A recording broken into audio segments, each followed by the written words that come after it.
Siapa sangka, hobi yang bermula dengan sekadar menyelesaikan masalah matematik di waktu lapang kini menjadi asas kejayaan di pentas antarabangsa. Berusia 17 tahun, Leah Mesa Mashrin bakal melangkah jauh dalam bidang pendidikan. Dia meraih tawaran melanjutkan pengajian di Massachusetts Institute of Technology MIT di Amerika Syarikat Ogos nanti.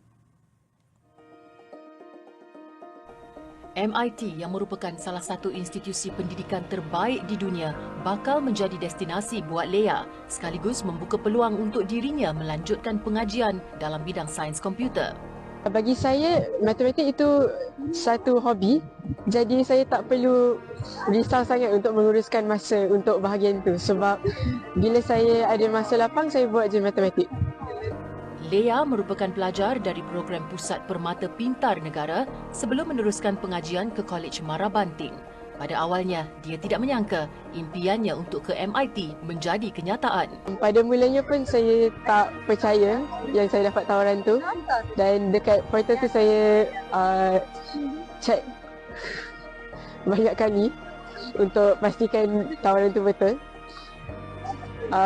Bagi saya kejayaan ni juga membuktikan bahawa pelajar negara kita sanggup bersaing di peringkat antarabangsa untuk mencapai kejayaan seperti ini.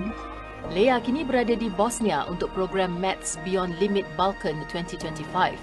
Ia adalah cabaran terakhirnya sebelum berangkat ke Amerika Syarikat untuk menyambung pengajian.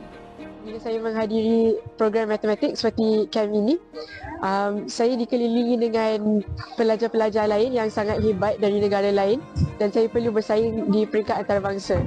Leah juga telah mencapai pelbagai kejayaan dalam bidang pendidikan di persada antarabangsa.